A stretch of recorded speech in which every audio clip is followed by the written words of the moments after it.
Last lecture के अंदर हम लोगों ने रैंडम नंबर्स को देखा था। और रैंडम नंबर्स में हम लोगों ने देखा था कौन कौन से फंक्शंस को यूज करते हुए हम दो है वो कौन कौन किस तरह के रैंडम नंबर जनरेट करवा सकते हैं। और जो रैंडम नंबर जनरेट होंगी उनकी हम लोगों ने डिफरेंट कंडीशंस देखी थी। तो मैंने आप लोगों को उसकी रिकॉर्डिंग भेजी थी। और मैक्सिमम 13 लोगों ने जो है ना उस वीडियो को देखने की कोशिश की है। और मैक्सिमम जो उन्होंने मिनट्स देखे हैं ना वो 6 मिनट एवरेज व्यू है। सो सारे लोग जो है ना वो काफ़ी मसरूफ रहते हैं ज़िंदगी के अंदर। मेरा इतना लंबा चौड़ा लेक्चर जो था ना रिगार्डिंग कि मेहनत करें और टीचिंग से हट के अगर सॉफ्टवेयर डेवलपमेंट में जाना चाहते हैं ब्ला ब्ला वो किसी के पल्ले नहीं पड़ा। सो एनी हो, इट्स योर पर्सनल चॉइस जो भी आप करना चाहते हैं। So coming towards our topic, topic में हम लोग मैं आज आप लोगों के सामने ये जो रैंडम वैल्यूज हैं इनको यूज करते हुए हम लोग देखेंगे कि किस तरह से हम लोग रैंडम नंबर्स को अगर अरे को यूज करते हैं 1D और 2D अरे को किस तरह से इनिशलाइज और जो है ना स्टोर कर इनिशलाइज करवा सकते हैं रैंडम नंबर्स की मदद से। और उन अरेज को ऊपर जो फर्दर मैनिपुलेशन है वो किस तरह से परफॉर्म कर सकते हैं।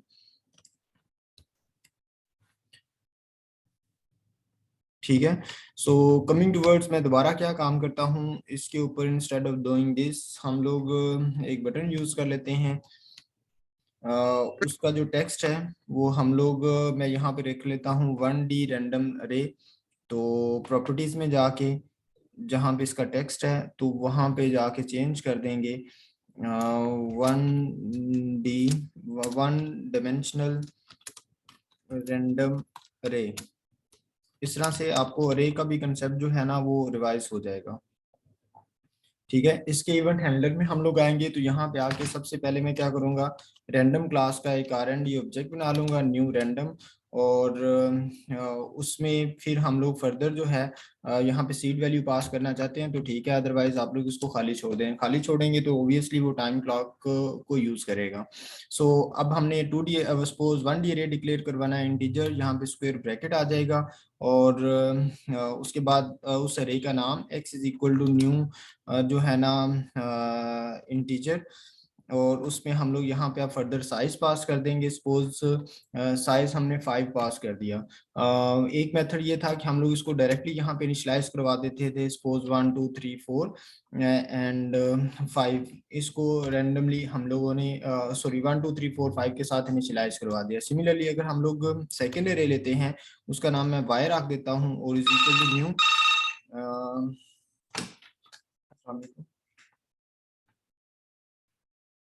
मैं ना क्लास पढ़ा रहा हूँ वहाँ 2:30 बजे आ जाना। इंटीजर। सो इसमें हम लोग सपोज इसका भी साइज 5 रख लेते हैं ताकि हम लोग इसके बाद ना सिंपल मैनिपुलेशन कर लें। तो ये हम लोगों ने ऑलरेडी डिस्कस किया हुआ था। ठीक है, ये वाला मेथड। अब हम लोग y को क्या करते हैं, रैंडम सर मैं नंबर्स की थोड़ा मदद सा से रिपीट कर इनिशियलाइज दूं करवाते हैं। जी कोई सर। क्वेश्चन है? जी सर ये मेथड जो है ना अरे वाला ये थोड़ा सा रिपीट कर दें क्योंकि पिछली क्लास में हमने ये पढ़ा नहीं है, हमने इसके मैनिपुलेट करना नहीं सीखा हमने अरेज वन को। 1D अरे नहीं पढ़ी हुई पहले? नो सर, मतलब पिछली क्लास में नहीं पढ़ी थी। सही। चलें मैं इसको रिवाइज कर देता हूँ। हम लोग आपको याद होगा C++ में कुछ इस तरह से करते थे, इंटीजर x और यहाँ पे उसका साइज पास कर देते थे। और ये आपके पास फिर उसकी राइट साइड के ऊपर हम लोग यहाँ पे वैल्यूज रखवा देते थे। ये C++ वाला मेथड मैं बता रहा हूँ, ये काम करते रहे ना C++ में। ठीक है। अब यस सर। C++ में हमारे पास स्टैटिक मेमोरी वो एलोकेट करता है, लेकिन C# के अंदर वो जो भी हम लोग काम करते हैं वो मोस्टली जो है वो डायनामिक मेमोरी की तरफ जाता है। So instead of doing this हम लोग जो C# के अंदर काम करते हैं, पहले शुरू में डाटा टाइप, देन उसके बाद स्क्वायर ब्रैकेट फॉर 1D अरे। अगर 2D अरे बनानी है तो जस्ट इसके दरमियान सेमी कोमा लगा देंगे। ठीक है, लेकिन फिलहाल हम लोग 1D अरे पे जाएंगे। नेक्स्ट हम लोग उसका नाम रख देंगे, सपोज x नाम रखा हुआ है। ठीक है। सो एक्स नाम है, उसके बाद इक्वल डायनामिक मेमोरी हम लोग न्यू के कीवर्ड के जरिए देते हैं। डायनामिक मेमोरी जो उसको देनी है वो इंटीजर टाइप की, और उसमें कितना उस अरे का साइज होगा वो सपोज 5 एलिमेंट्स होगा। और अगर आप उसको साथ ही इनिशियलाइज करवाना चाहते हैं, जहां तक अगर करेंगे तो ये उसकी डिक्लेरेशन है, जस्ट 1D अरे की जो है वो डिक्लेरेशन है। लेकिन अगर आप साथ ये वाली वैल्यूज मेंशन कर देंगे सपोज इस तरह से 1 2 3 4 5, तो देन ये उसकी डिक्लेरेशन प्लस मेमोरी एलोकेशन दोनों, मेमोरी एलोकेशन प्लस इनिशियलाइजेशन तीनों काम हो जाएंगे। ठीक है। सो उसी तरह से सपोज हम लोग दूसरी अरे बनाना चाहते हैं, तो that is equal to new integer and again जो है आपके पास उसमें साइज पास कर देंगे। तो आप यहाँ पे अगर साथ मेंशन करना चाहें तो कर सकते हैं कि ये जो काम हो रहा है वो declaration plus memory allocation plus जो है ना जो है इनिशियलाइजेशन हो रही है।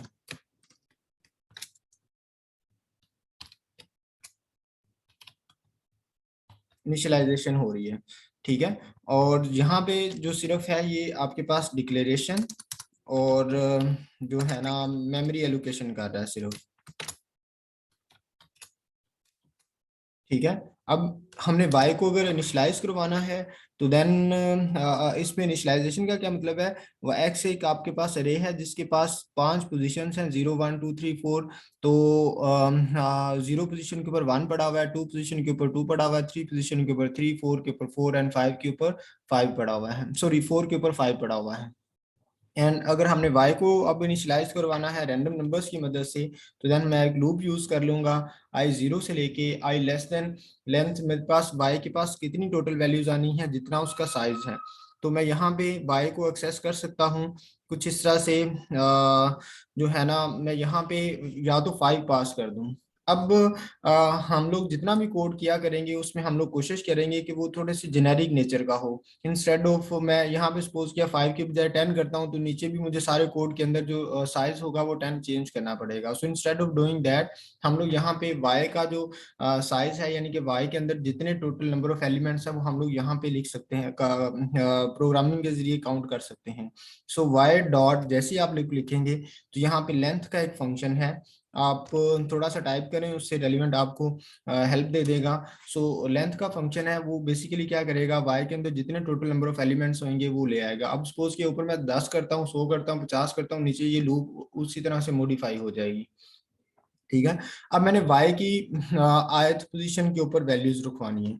y की पहले वैल्यू 0 होगी तो 0 पोजीशन के ऊपर वैल्यू स्टोर होगी, फिर 1 होगी तो 1 के ऊपर होगी, 2 3 4 एंड सो ऑन। उसके बाद मैं यहाँ पे क्या करता हूँ, रैंडम वैल्यू स्टोर करवानी है तो RND रैंडम क्लास के ऑब्जेक्ट रैंडम के जरिए मैं वैल्यूज को एक्सेस कर लूंगा नेक्स्ट। और इसमें मैं लास्ट लेक्चर के मुताबिक हम लोग मैक्सिमम ना पास करेंगे तो वो कोई भी इंटीजर जनरेट करवाएगा, minimum value maximum value pass कर देंगे तो उससे छोटे रैंडम नंबर जनरेट होगा, मिनिमम और मैक्सिमम पास कर देंगे तो इन बिटवीन दैट मिनिमम और मैक्सिमम नंबर्स को वो जनरेट करवाएगा। सपोज हम उसको कह देते हैं कि 10 और 30 के दरमियान उसने रैंडम नंबर्स को जनरेट करवाना है। ठीक है। अब सपोज करें कि हमने कंसोल तो अब हमारे पास है नहीं है, अब हमने इन वैल्यूज को क्या करना है, इस फॉर्म के ऊपर शो करवाना है। तो फॉर्म के ऊपर शो करवाने के लिए हम लोग यहाँ पे एक टूल बॉक्स ले आएंगे। टूल बॉक्स के अंदर आप लोग यहाँ पे ढूंढ सकते हैं डाटा ग्रिड व्यू होगा। इस डाटा ग्रिड व्यू के अंदर हम लोग क्या कर सकते हैं, वैल्यूज को शो करवा सकते हैं। जस्ट लाइक उसी तरह से जैसे एक्सेल के अंदर आपके पास शीट होती है, उसी तरह से हम लोग इसके अंदर शीट प्रिपेयर करके स्टोर करवा देंगे। आप इसका साइज रीजनेबल कर लें ताकि आपके पास सामने मैक्सिमम वैल्यूज आ जाए। सो मैंने क्या किया है, टूल बॉक्स में जाके डाटा ग्रिड व्यू लगा लिया है। ठीक है। डाटा ग्रिड व्यू ड्रैग करके ले आया हूँ। अब मैं इस कोड के अंदर आके यहाँ पे डाटा ग्रिड व्यू के ऊपर वैल्यू शो करने के लिए मुझे क्या करना पड़ेगा, पहले एक टेबल ऑफ डाटा जनरेट करना पड़ेगा, यानी कि एक डाटा टेबल बनाऊंगा और डाटा टेबल की वैल्यू को क्या करूंगा उस डाटा ग्रिड व्यू में भेज दूंगा और स्क्रीन के ऊपर हमारे पास डाटा ग्रिड व्यू आ जाएगा। सो हम लोग यहाँ पे क्या काम करते हैं, मैं डाटा टेबल की एक बिल्ट इन क्लास है डाटा टेबल की, मैं उसका ऑब्जेक्ट बना लेता हूँ D for data and T for table, dt जो मैं नाम रख रहा हूँ D for data and T for table. ठीक है। So is equal to new data table. और इसके कंस्ट्रक्टर को कॉल करके हम लोग जिस तरह से रैंडम क्लास का ऑब्जेक्ट बनाया, similarly data table built in class थी। यहाँ पे देखें वो इसके सामने नीचे बॉक्स शो कर रहा है class system dot data dot data table. तो ये डाटा टेबल एक बिल्ट इन क्लास है, उसका हमने ऑब्जेक्ट बना लिया dt, और उसको डायनामिक मेमोरी एलोकेट हो रही है न्यू के जरिए। अब इस डाटा, जैसे आपने एक्सपेरिमेंट्स के अंदर देखा होगा, आप लैब्स के अंदर आप एक्सपेरिमेंट परफॉर्म करते हैं, उसके अंदर नंबर ऑफ कॉलम्स होती हैं और नंबर ऑफ रोज होती हैं। उन कॉलम्स के अंदर आपके पास डिफरेंट हेडिंग्स होती हैं, उनसे रेलिवेंट आप कैलकुलेशंस करके उसमें पुट करते जाते हैं। सो मैं यहाँ पे क्या करूँगा, डाटा टेबल के अंदर कॉलम्स को ऐड करवा लूंगा। यहाँ पे कॉलम्स की बिल्ट इन प्रॉपर्टी है। सो ऐड करवाने के लिए मैं यहाँ पे क्या करूँगा, उसका टेक्स्ट पास कर दूंगा। टेक्स्ट में उसको मैं कह देता हूँ कि जो है ना, आपके पास एक्सरे है, ठीक है। एंड सिमिलरली मैं एक और उसके अंदर डाटा टेबल के अंदर एक और कॉलम्स ऐड करवा लूंगा, और उसमें हम लोग क्या करेंगे, उसका नाम जो है वाई अरे रख लेते हैं।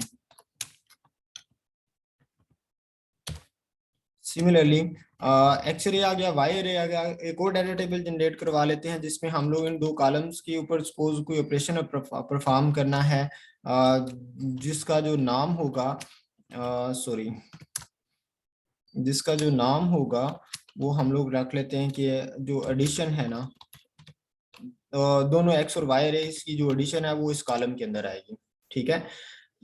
फिर उसके बाद अब हमने एक डाटा टेबल बना लिया जिसमें हमारे पास तीन कॉलम्स हो गए, एक्स रे, वाई रे और एडिशन के नाम से। जी बच्चे, सर ये पॉइंट थोड़ा सा रिपीट कीजिएगा, ये डाटा टेबल के बाद इसका मतलब ये ऑब्जेक्ट वाला, क्रिएट ये करेंगे। डाटा टेबल का हमने ऑब्जेक्ट बनाया है। अब डाटा टेबल जिस तरह से एक्सपेरिमेंट आप लोग परफॉर्म करते हैं तो वहां पे आपके पास एक टेबल होता है, ठीक है, जिसमें आप रीडिंग्स काउंट करते हैं, कोई फलां पैरामीटर की वैल्यू क्या है, दूसरे क्या है, तीसरे क्या है, उन तमाम उन दो तीन वैल्यूज के ऊपर आप कोई फार्मूला अप्लाई करते हैं, तो देन आपके पास जो है ना फाइनल आउटपुट आती है। सो उसमें आपके पास नंबर ऑफ कॉलम्स होते हैं, हर कॉलम की हेडिंग सेपरेट होती है। तो हम लोग सिमिलरली प्रोग्रामिंग के अंदर खुद से डाटा टेबल बनाने जा रहे हैं, तो देन उसके अंदर कॉलम्स ऐड करवाएंगे, और जो कॉलम ऐड करवाएंगे उनकी हेडिंग भी हम लोग रखेंगे कि पहले कॉलम के अंदर क्या आएगा, दूसरे कॉलम के अंदर क्या है, तीसरे कॉलम के अंदर क्या आएगा। So from these three lines we are just adding three columns in our data table. First column will correspond to a x array, second to y array, and third will be the addition of these x and y array, ठीक है। सो अब हमने उसके बाद हम लोग observation पे जाते हैं, पहला एक्सपेरिमेंट, दूसरा एक्सपेरिमेंट। तो वो जो पहला एक्सपेरिमेंट होता है वो बेसिकली हमारे मैं टेबल के अंदर एक रो होती है, फिर उसके बाद दूसरा एक्सपेरिमेंट, फिर उसके बाद तीसरा एक्सपेरिमेंट, चौथा एक्सपेरिमेंट एंड सो ऑन। उस तरह से हम लोग उसके अंदर क्या करते जाते हैं, रोज ऐड करवाते जाते हैं। तो रो ऐड करवाने के लिए यहाँ पे डाटा रो के नाम से एक बिल्ट इन क्लास है, उसका हम लोग ऑब्जेक्ट बनाएंगे, dr इज इक्वल टू। अब जिस तरह से हम लोगों ने जिस तरह से रैंडम क्लास का ऑब्जेक्ट बनाया है न्यू के जरिए, डाटा टेबल का ऑब्जेक्ट बनाया है न्यू के जरिए, और उसका कंस्ट्रक्टर कॉल किया है, हम लोग dr को उसके न्यू के ऑब्जेक्ट की बजाय इस dr डाटा रो को जो मेमोरी एलोकेट करेंगे वो इस डाटा टेबल से जनरेट देंगे। यानी कि अब सपोज डाटा रो dr जो है वो एक डाटा रो है, इसमें एक रो है या अरे कह लें, और उसमें डाटा पड़ा होगा, ठीक है। वो हम लोगों ने खुद से अब डाटा रो भी बनानी है और उसके अंदर वैल्यूज भी खुद से स्टोर करवानी है। अब जो हमने वैल्यूज उसके अंदर ये डाटा रो बनानी है, ये जस्ट अभी तक डिक्लेयर हुई है। मेमोरी एलोकेट तब होती है जब आप लोग न्यू का कीवर्ड यूज करते हैं। जैसे मैंने यहाँ पे देखें, अगर आप यहाँ पे छोड़ देते इतना तो वाई अरे डिक्लेयर होनी थी, फिर आपने यहाँ पे न्यू के जरिए उसको मेमोरी एलोकेट कर दी, तो मैंने कहा कि डिक्लेरेशन प्लस मेमोरी एलोकेशन हो गई, ऊपर declaration plus memory allocation plus initialisation तीनों काम हो रहे हैं। सिमिलरली यहाँ पे डिक्लेरेशन प्लस मेमोरी एलोकेशन हो रही है, यहाँ पे जस्ट वो डिक्लेयर हो रहा है, जो मेमोरी एलोकेट करनी है वो हमने अकॉर्डिंग टू डाटा टेबल करनी है, कि डाटा टेबल के अंदर जितने नंबर ऑफ कॉलम्स होंगे नीचे वाली रो का साइज भी उतना ही होगा। अगर आप लोगों ने एक्सपेरिमेंट परफॉर्म किए हुए हैं तो उन एक्सपेरिमेंटल डाटा टेबल के अंदर जितने ऊपर कॉलम्स होते थे उनसे रेलिवेंट आपको रीडिंग्स नीचे लिखना पड़ती थी, या फार्मूलाज अप्लाई करके एक ऑब्जर्वेशन के लिए सारा कंप्लीट करना पड़ता था। तो जितने कॉलम्स होते थे उतनी आपको एंट्रीज काउंट करना पड़ती थी। सो सिमिलरली हम लोग यहाँ पे चाहते हैं कि जो उसको मेमोरी मिले वो जो है ना डाटा टेबल के मुताबिक मिले। अभी डाटा टेबल के अंदर अगर सपोज किया 3 कॉलम्स हैं तो उस डाटा रो का साइज भी जो हो जाएगा वो 3 का हो जाएगा, यानी कि एक अरे होगी जिसके 3 पोजीशंस होंगी। अगर आप यहाँ पे एक और डाटा कॉलम ऐड कर देते हैं तो उसका साइज जो है वो 4 हो जाएगा। अगर एक और ऐड कर देते हैं तो 5 हो जाएगा। अगर रिमूव कर देंगे तो उसको 3 में से एक रिमूव करेंगे तो वो 2 रह जाएगा। और उसका जो ऑर्डर होगा, जो पहली कॉलम होगा उसके अंदर जो आपने पहली लाइन लिखी होगी वही आपके पास डाटा टेबल के अंदर या डाटा ग्रिड व्यू के अंदर वही पहला कॉलम कंसिडर होगा। सो अब हमने अरेज की वैल्यूज भी उसके अंदर ऐड करवानी है। तो जितनी एक्स का साइज होगा, एक्स या वाई का जितनी अरेज हैं उतने एलिमेंट्स आपने उसके अंदर इंसर्ट करवाने हैं। तो अब साइज जो है अभी 5 है, 5 से ज्यादा भी हो सकता है। तो डेफिनेटली हम लोग यहाँ पे क्या करेंगे, उसके लिए एक लूप यूज कर लेंगे फ्रॉम आई 0 से लेके अगेन एक्स डॉट लेंथ कर लें या वाई डॉट लेंथ कर लें, आपके पास बात एक ही है क्योंकि दोनों का साइज जो है वो सेम है। अब जैसे मैं यहाँ पे लूप के अंदर आऊंगा तो यहाँ पे आके मैं dr को मेमोरी एलोकेट करूंगा। उसको dr को मेमोरी, अब हम लोग न्यू के कीवर्ड के जरिए नहीं करेंगे, न्यू के जरिए करेंगे तो उसको एक सेपरेट मेमोरी एलोकेट होगी रैम के ऊपर। बट वी जस्ट वांट के जो उसको मेमोरी एलोकेट हो वो इस डाटा टेबल के अकॉर्डिंगली हो, क्योंकि डाटा टेबल के अंदर जितने नंबर ऑफ कॉलम्स होंगे उतना इसका साइज वो ऑटोमेटिकली कर देगा। अदरवाइज हमें खुद से एडजस्ट करना पड़ेगा जो कि जेनेरिक नहीं होगा। सो मैं यहाँ पे हम लोग क्या करेंगे, dt डॉट न्यू रो के नाम से एक बिल्ट इन फंक्शन है उसको यूज कर लेंगे। तो वो बेसिकली क्या करेगा, dr को मेमोरी एलोकेट कर देगा according to the data table. अब मेमोरी किस तरह से एलोकेट होगी, dt के अंदर नंबर सर ऑफ ये कॉलम्स। क्वेश्चन पूछना था, ये ऊपर आपने लूप में उधर भी यूज किया, वाई डॉट लेंथ जो यूज किया, ये बता दें कि लेंथ साथ में क्यों यूज किया। वो बेसिकली क्या करेगा, y आपके पास एक अरे है, नंबर नहीं है, ठीक है, y अरे है ना। तो अरे के जी सर। अरे का मतलब है कि उसके अंदर उसके पास मोर देन 1 नंबर्स हैं। तो लेंथ बेसिकली क्या करेगा, उसके अंदर जितने एलिमेंट्स होंगे, नंबर्स होंगे, उनको काउंट कर लेगा। ठीक है। तो अब ठीक। उसके पास कितने एलिमेंट्स है, 5 है। हम डायरेक्टली भी यहाँ पे 5 पास पुट कर सकते थे, लेकिन मैंने कहा कि अगर हम यहाँ पे 5 पुट करते हैं, यहाँ पे कर देते हैं, यहाँ पे भी 5 करते हैं, और अगर सपोज किया हमने साइज चेंज करना है तो यहाँ पे 10 करेंगे, तो जहां जहाँ पे भी वो 5 होगा उसको 10 में कन्वर्ट करना पड़ेगा। तो वो एक अच्छी अप्रोच नहीं होती। सो उसको जेनेरिक बनाने के लिए हम लोग डॉट लेंथ यूज कर रहे हैं। ठीक हो गया। ठीक है। सो यहाँ पे आके अब हम लोग dr को मेमोरी एलोकेट करना चाहते हैं जस्ट बिकॉज के अकॉर्डिंग टू डाटा टेबल, ताकि इसका जो साइज है according to the number of columns in the data table ही रहे। यानी कि थ्रू दिस लाइन हम लोग बेसिकली क्या कर रहे हैं, dr को मेमोरी एलोकेट कर रहे हैं। ठीक है, ठीक है, dr को मेमोरी एलोकेट हो रही है। सो dr को मेमोरी एलोकेट होगी। अब dr को जो मेमोरी एलोकेट हुई है वो according to this data table हुई है, और इस डाटा टेबल के अंदर कितने नंबर ऑफ कॉलम्स हैं, 3 हैं। तो इसका मतलब है इस dr का जो साइज होगा वो 3 होगा, और 3 साइज होगा तो तीनों पोजीशंस के ऊपर हमें वैल्यूज को क्या करना पड़ेगा, स्टोर करवाना पड़ेगा। ठीक है। यानी कि dr की 0 पोजीशन के ऊपर आपके पास क्या आ जाएगा, 0 पोजीशन, यानी कि dr की जो 0 पोजीशन होगी उसमें x की वैल्यू आएगी, और x आपके पास क्या है, एक अरे है, सो उसकी ith वैल्यू आ जाएगी। अब उसके बाद सिमिलरली dr की जो 1 पोजीशन है वहां पे क्या आ जाएगा, y ऑफ i आ जाएगा। और जो dr की जो सेकंड 2 पोजीशन है वहां पे आपके पास x ऑफ i प्लस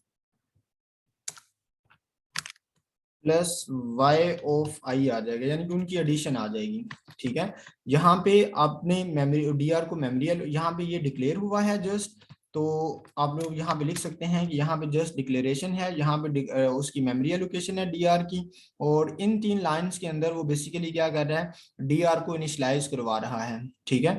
जब dr इनिशियलाइज हो गया है तो देन इसको ये एक डाटा रो को एज अ रो हम लोग डाटा टेबल के अंदर ऐड करवा देंगे, dt डॉट रोज डॉट ऐड। जिस तरह से कॉलम ऐड करवाए थे सिमिलरली हम लोग क्या करेंगे, इस dr को हम लोग डाटा टेबल के अंदर एज अ रो ऐड करवा देंगे, यानी कि एक रो बनाई उसको डाटा टेबल में भेज दिया। फिर उसके बाद लूप की क्या होगा, i की वैल्यू 0 होगी, तो वो उसकी लेंथ से कम है, डीआर को मेमोरी एलोकेट होगी डाटा टेबल के मुताबिक, वहां पे 0 0 वैल्यूज जो है ना वो स्टोर होंगी, उसके बाद वो डाटा टेबल के अंदर रो के तौर पे ऐड हो जाएगा, उसके बाद यहाँ पे जाके आई में इंक्रीमेंट होगा, वो लेस देन साइज होगा। तो यहाँ पे आके वो डीआर को क्या करेगा, अब नई मेमोरी एलोकेट करेगा, प्रीवियस मेमोरी के ऊपर चेंज नहीं करेगा। न्यू का कीवर्ड हमेशा डायनामिक मेमोरी एलोकेट करता है कि जब एग्जीक्यूट प्रोग्राम हो रहा होगा तो तब वो क्या करेगा, उसको नई मेमोरी एलोकेट करना चाहे तो कर सकता है। सो न्यू का कीवर्ड हमेशा डायनामिक मेमोरी एलोकेट करता है कि रन टाइम के ऊपर, जैसे देखें i0 के ऊपर अगर सपोज किया उसका जो घर था वो कॉलोनी के अंदर रैम के ऊपर ABC था, तो देन A था सपोज, तो जब i की वैल्यू 1 होगी तो उस केस में इसका जो घर हो जाएगा, जब ये लाइन चलेगी इसको नई मेमोरी एलोकेट हो जाएगी और अगला अगला इमीडिएटली घर हो जाएगा, वो सपोज कर लें कॉलोनी के अंदर B था, फिर उसके बाद i की वैल्यू नेक्स्ट के लिए C हो जाएगा, D हो जाएगा एंड सो ऑन। उसकी मेमोरी लोकेशन कंटिन्यूसली क्या होती जाएगी, चेंज होती जाएगी ड्यूरिंग एग्जीक्यूशन, और इस प्रोसेस को हम लोग डायनामिक मेमोरी का नाम देते हैं। ठीक है। सो आई की वैल्यू 1 के लिए फिर वो क्या करेगा, x की 1 वैल्यू, y की 1 वैल्यू, और उन दोनों को ऐड करवा के इस पे स्टोर करवाएगा और उसको फिर डाटा टेबल में शो करवा देगा। i की वैल्यू फिर 2 3 4 तमाम के लिए ये प्रोसीजर चलता रहेगा जितनी y की लेंथ होगी। सो जैसे ही ये प्रोसीजर कंप्लीट कर लेगा डाटा टेबल, अब डाटा टेबल हमारे पास बन चुका हुआ है, जब ये लूप चल जाएगी तो इस डाटा टेबल को हमने डाटा ग्रिड व्यू के अंदर भेजना है। जो हमारे पास यहाँ पे फॉर्म के ऊपर कंट्रोल हमने डाटा ग्रिड व्यू लगाया है। सो डाटा ग्रिड व्यू के अंदर, डाटा ग्रिड व्यू जब से हम लोग टाइप करेंगे तो यहाँ पे 1 लिखा हुआ आएगा, क्योंकि अभी तक हमने वहां पे जो डाटा ग्रिड व्यू लिखा है एक यूज किया है। आप इसकी प्रॉपर्टीज में जाके राइट क्लिक करके प्रॉपर्टीज में जाके इसका नाम चेक कर सकते हैं। यहाँ पे देखिए लिखा हुआ है डाटा ग्रिड व्यू 1, तो इसका मतलब है यहाँ पे अगर दो तीन डाटा ग्रिड व्यू लगाए हुए हैं अकॉर्डिंग टू अवर प्रॉब्लम, तो देन जो है उतने ही 1 2 3 फॉर्म की फॉर्म में आ रहे होंगे। सो डाटा ग्रिड व्यू 1 डॉट, इसमें डाटा सोर्स के तौर पे इसका जो सोर्स ऑफ डाटा होगा वो बेसिकली क्या होगा, जो भी ऊपर हम लोगों ने डाटा टेबल बनाया है, डाटा सोर्स की जो वैल्यू है that will be equal to जो हमने डाटा टेबल बनाया है, यानी कि डाटा ग्रिड व्यू के अंदर dt जो होगा वो सोर्स ऑफ डाटा होगा, जो भी डाटा टेबल यहाँ से बनेगा वो ऑटोमेटिकली इसके अंदर डाटा ग्रिड व्यू के अंदर चला जाएगा। सो लेट्स सी, हम लोग अब इसको एग्जीक्यूट करके चेक करते हैं। अपार्ट फ्रॉम एनी एरर, अगर कोई मसला आता है तो उसको एड्रेस करेंगे, अदरवाइज हमारा अगर प्रोग्राम चल जाता है तो आउटपुट को चेक करते हैं।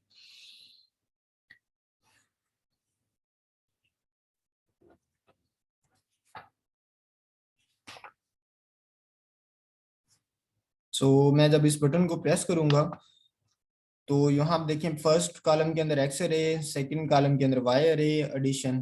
तो एक्स अरे जो थी वो आपके पास 1 2 3 4 5 थी, जो वाई अरे थी वो रैंडमली उसने इनिशियलाइज करवाई थी 10 से 30 के दरमियान, तो वो ये वैल्यू थी, इनको ऐड करवा के आंसर इस अरे के अंदर आता जा रहा है। अगर मैं इसको दोबारा प्रेस करूंगा तो क्या होना चाहिए, ये वाई की वैल्यूज अपडेट करनी चाहिए या नहीं करनी चाहिए?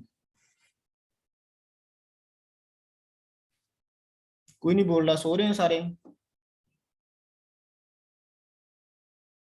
No sir. चेंज हो जाएगी सर। चेंज क्यों होगी, उसकी वजह यह है कि जो है ना हमने सीड वैल्यू नहीं यूज की, वो तो सिस्टम क्लॉक यूज करता है। ठीक है, सिस्टम क्लॉक यूज करने के वक्त जो भी रैंडम वैल्यूज जनरेट होंगी वो डिफरेंट आएंगे। अब मैं सपोज करें यहीं पे रहते हुए दोबारा बटन प्रेस करता हूँ तो देखें वो रैंडम वैल्यूज चेंज होंगी वाई अरे की, फिर मैं प्रेस करूंगा तो रैंडम वैल्यूज चेंज हो गई हैं। लेकिन अगर हम वहां पे सीड वैल्यू फिक्स कर देंगे तो बटन जितनी मर्जी दबाएंगे वो आपके पास वही रहेगा। ठीक है, सपोज मैं यहाँ पे सीड वैल्यू जो है पास कर देता हूँ, सपोज 12 करता हूँ पास,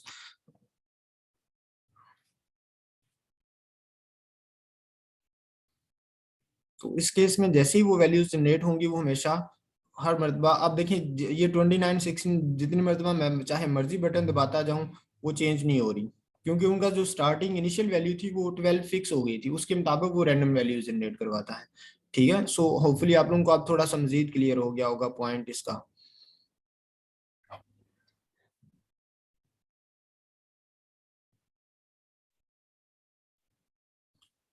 यहाँ तक कोई मसला है तो आप लोग पूछ सकते हैं।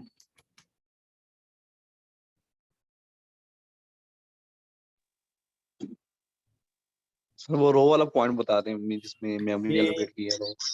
ये नीचे वाला, जी सर। ये वाली लाइन जी सर। देखें, जब आप लोग अगेन अपने दिमाग में ना वो जो है ना एक्सपेरिमेंटल डाटा टेबल लेके आए, उसमें क्या होता है, टेबल में ऊपर कॉलम्स होते हैं, नीचे रोज 1 2 3 4 5 में आपके पास नंबर ऑफ जितनी आपने कैलकुलेशंस करनी होती है, ऑब्जर्वेशन परफॉर्म, एक मरतबा एक्सपेरिमेंट परफॉर्म किया, दूसरी मरतबा किया, तीसरी मरतबा किया, चौथी मरतबा रीडिंग्स जो लेनी होती हैं, तो वो एक मरतबा जब लेते हैं, कॉलम की तमाम वैल्यूज आप उसके अंदर पुट करते हैं, फिर उसके बाद दूसरी रो में जाते हैं और उसमें आप कॉलम्स की तमाम वैल्यूज पुट करते हैं, फिर तीसरी रो में चले जाते हैं तीसरी ऑब्जर्वेशन के लिए, तो तीनों वैल्यूज को फिर कॉलम्स की तमाम वैल्यूज उसमें पुट करते हैं।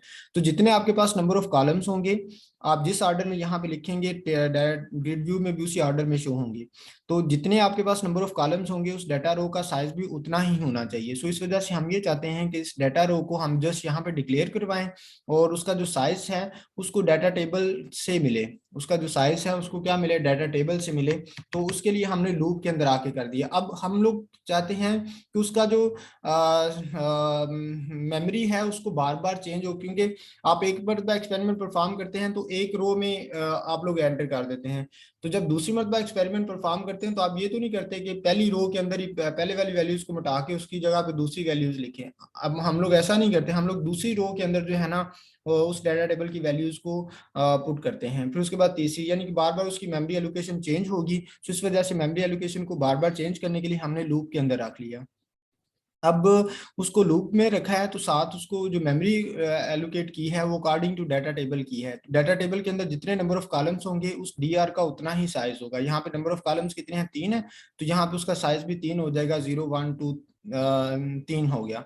0 पोजीशन के ऊपर आपके पास एक्स रे है, 1 पोजीशन के ऊपर वाई रे है, 2 पोजीशन के ऊपर उनकी एडिशन है, तो 0 पोजीशन के ऊपर एक्सोफाई आ गया, 1 पोजीशन के ऊपर वाई एंड 2 के ऊपर उनकी एडिशन आ गई। जब डाटा रो ये यहाँ पे उसको मेमोरी एलोकेशन होगी और यहाँ पे इन 3 लाइंस के अंदर वो डी आर इनिशलाइज हो गया। जब डी आर इनिशलाइज हो गया तो उस डाटा को हमने डाटा टेबल के अंदर एज अ रो ऐड करवा दिया। वंस जब उसके अंदर ऐड हो जाएगा तो उसके बाद आई की वैल्यू नेक्स्ट चलेगी, फिर उसके बाद सेम प्रोसीजर होगा, फिर आई की वैल्यू नेक्स्ट सेम प्रोसीजर। जब तमाम वैल्यूज वो ऐड करवा लेगा तो देन वो क्या करेगा, डाटा ग्रिड व्यू के ऊपर डाटा टेबल को एज अ डाटा सोर्स भी शो करवा देगा। ठीक है, इस प्रोसीजर को हम थोड़ा सा चेक भी कर सकते हैं कि क्या वो स्टेप बाय स्टेप करता भी है कि नहीं करता। एक्चुअल प्रोग्राम यही है, लेकिन अगर हम लोग इसको चाहते हैं कि इसको स्टेप बाय स्टेप चेक करें कि क्या वो एक्चुअली ऐसा कर भी रहा है कि नहीं कर रहा, तो मैं इसको लूप के अंदर ले जाता हूँ और यहाँ पे एक प्रोसीजर को स्लो करने के लिए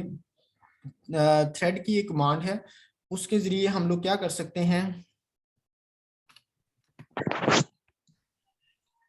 अपने प्रोग्राम को थोड़ा सा स्लो कर सकते हैं। वो कुछ इस तरह से कि मैंने थ्रेड को एक्चुअली सही टाइप किया, अब ये बिल्ट इन क्लास है, लेकिन जो है ना इसके ऊपर हेडर फाइल इंक्लूड नहीं है। अगर हेडर फाइल इंक्लूड ना हो तो आप एक्चुअल टाइप स्पेलिंग टाइप करें तो यहाँ पे एक छोटा सा बॉक्स बना हुआ आएगा, उसके ऊपर एरो के ऊपर मैं जैसे ही क्लिक करूंगा तो उसकी जो है ना सजेशंस वो मेरे सामने ओपन कर देगा।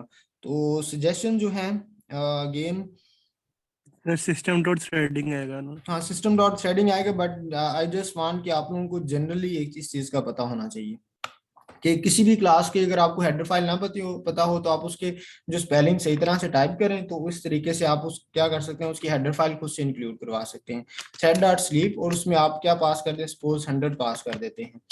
ठीक है, अब मैं इस प्रोग्राम को एग्जीक्यूट करता हूं तो 100 मिली सेकेंड्स के लिए क्या करेगा, रुक के फिर नई वैल्यू को उसमें अपडेट करेगा 1 बाय 1।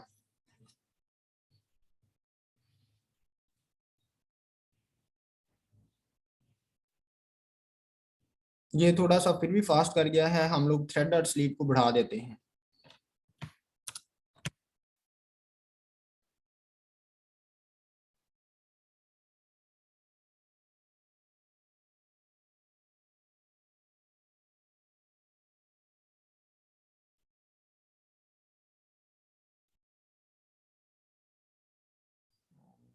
एक और थोड़ी सी कमांड यूज करना पड़ेगी, दैट इज मैं इस कमांड को एक्सप्लेन कर देता हूँ but in in a little while अगर कंप्लीट होता है तो।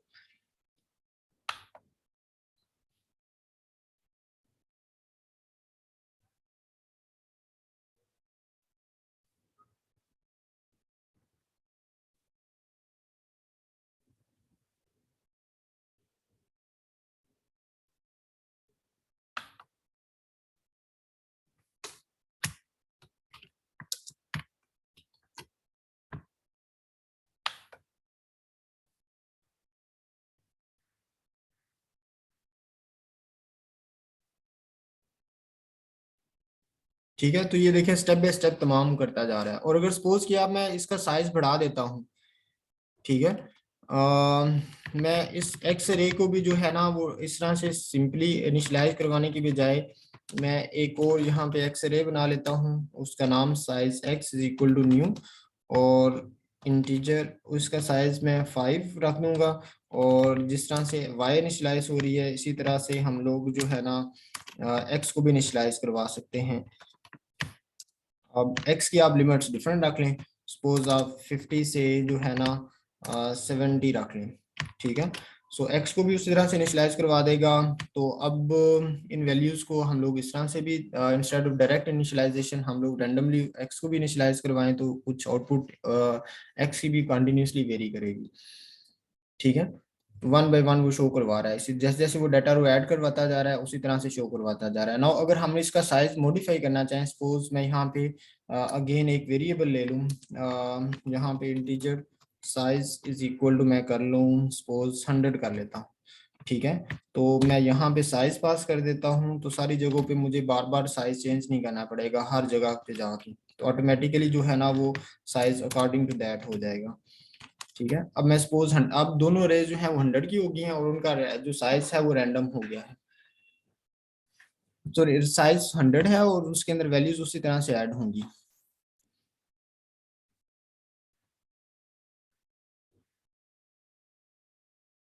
ठीक है, तो इस तरह से वो कंटिन्यूसली इसमें ऐड करवाता जाएगा, साथ उसने यहाँ पे बार लगा दिया, नीचे वाली वैल्यूज को वो शो करवाता जाएगा।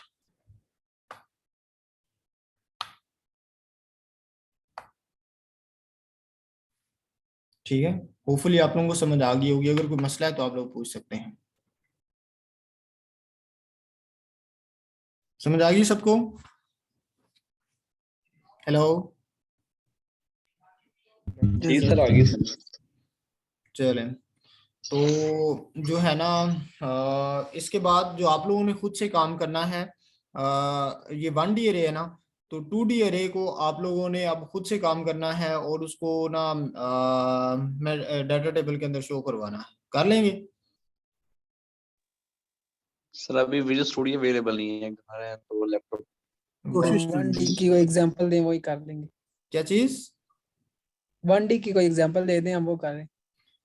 अच्छा, 1D की कोई एग्जांपल दे दें। यस